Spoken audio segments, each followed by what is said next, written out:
Dans la jungle urbaine, le CrossFit trouve sa place. Une remise en forme intensive. À la discipline quasi militaire, avec ses codes et son vocabulaire si particulier. Le premier exercice, ça va être une planche à tenir, une plank hold. Derrière le deuxième exercice, ça sera un maximum de reps sur des V-sit ou des V-up. Continuez constamment à pousser, comme si vous finissiez un push-up. Là, on va passer au WOD. WOD uniquement haltéro aujourd'hui, 4 mouvements, à savoir le squat clean, le front squat, le thruster et le push press. Allez, allez, allez, boum! Yes, mieux ça, allez, encore. Pour comprendre ce sport, il faut déjà se familiariser avec ces termes américains. Bam, faut que ça explose là. Si ça explose pas, tu vas mourir là. Ils sont en plein WOD, Work of the Day, travail du jour, différent à chaque séance. Regarde bien devant. Un mélange de gymnastique, d'haltérophilie et de cardio, c'est la définition même du CrossFit. Yes, good. Ici, les exercices s'enchaînent frénétiquement, sans repos. On vient pour souffrir.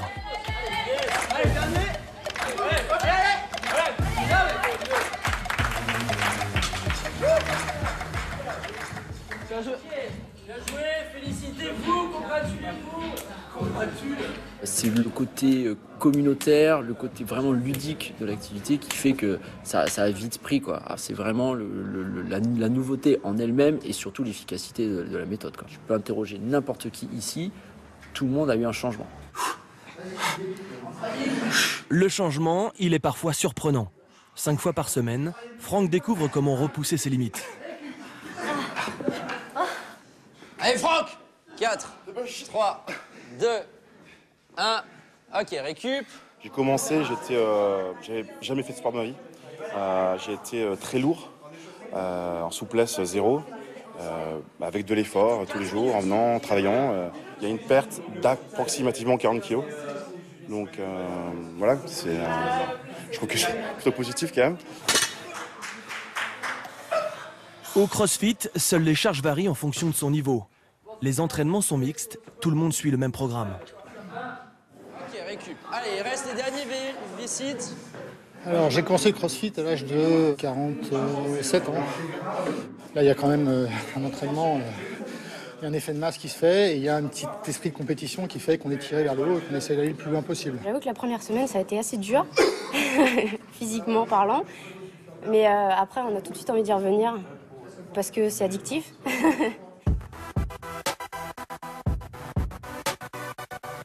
Madrid, décembre dernier. Un grand show à l'américaine pour la plus grande compétition européenne de l'année. Fondé par l'ancien gymnaste universitaire Greg Glassman, dans son petit garage transformé en salle d'entraînement, les compétitions de CrossFit sont désormais médiatiques. Diffusion en direct à la télévision et sur Internet. Un événement que la communauté française ne pouvait pas rater. Là, c'est la seule fois où on va pouvoir voir des Américains, des Australiens, des Canadiens au même endroit. La notoriété du CrossFit doit beaucoup à ses stars, ou plutôt à sa star américaine Rich Froning. Ce nom ne vous dit peut-être rien, mais c'est tout simplement l'athlète le plus complet de tous les temps. Il n'y a pas un crossfitter qui ne connaît pas Rich Froning. C'est un peu dans le Michael Jordan du CrossFit, quoi. C'est vraiment la vitrine même des CrossFit Games. 2011, fittest man on earth. 2012, fittest man on earth. 2013, Rich Froning, the fittest man on earth. In 2014, Rich Froning is the fittest man in history.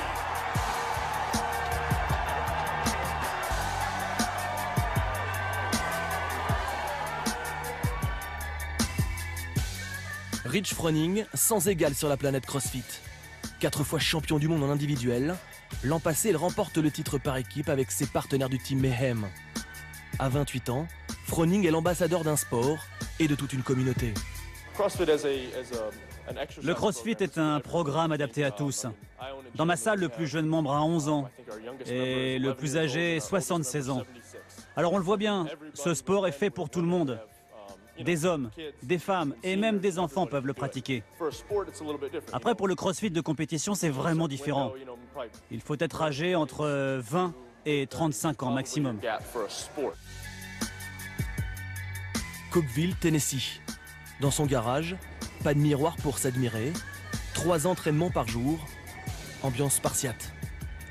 Un style de vie qui lui convient parfaitement.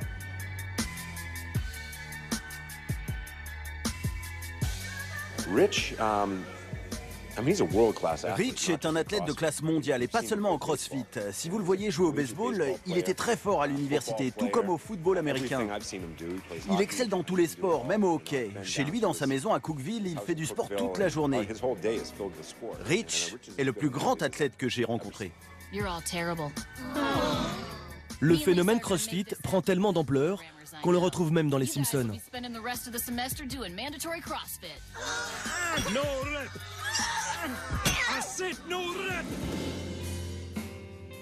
Sur la rade, lendemain de match. Frédéric Michalak pratique le CrossFit depuis plusieurs années en complément du rugby. C'est en Afrique du Sud, lorsqu'il jouait avec les Natal Sharks, qu'il découvre cette discipline pour la première fois. Depuis, il a même ouvert sa propre salle, CrossFit Toulon.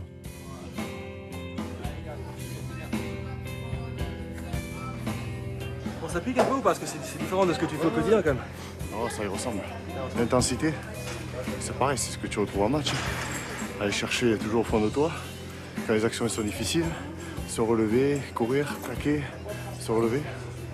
C'est exactement ce qu'on retrouve sur un match. Moi, je dis que c'est parfait. Voilà.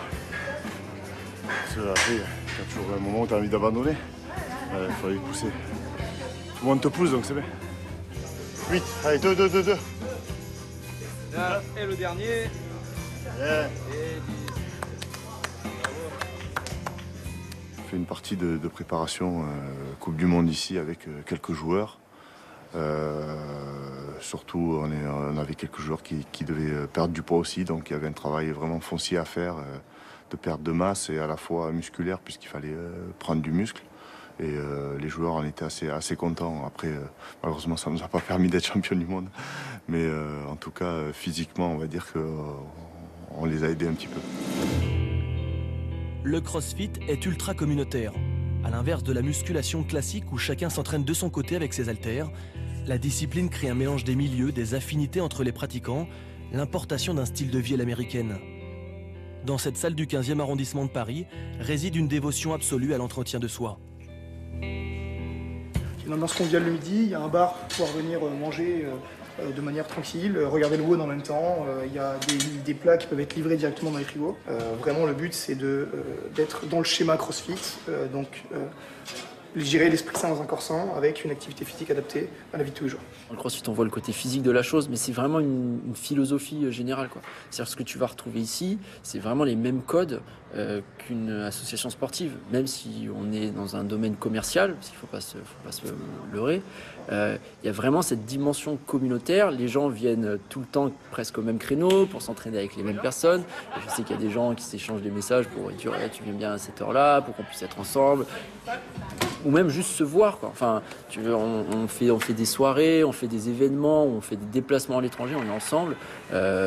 C'est naturel. C'est-à-dire que ce qu'on a développé derrière, donc les gens peuvent se faire à manger, peuvent se détendre, peuvent regarder la télé, ça s'est fait naturellement.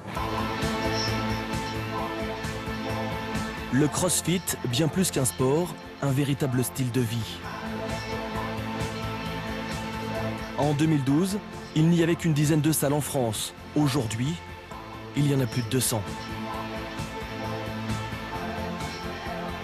Les qualifications pour les CrossFit Games, ce véritable championnat du monde de la discipline, débutent le 25 février prochain. Tout le monde peut s'inscrire, amateur comme professionnel. Et si vous aussi, vous tentiez l'aventure du fitness à la dure.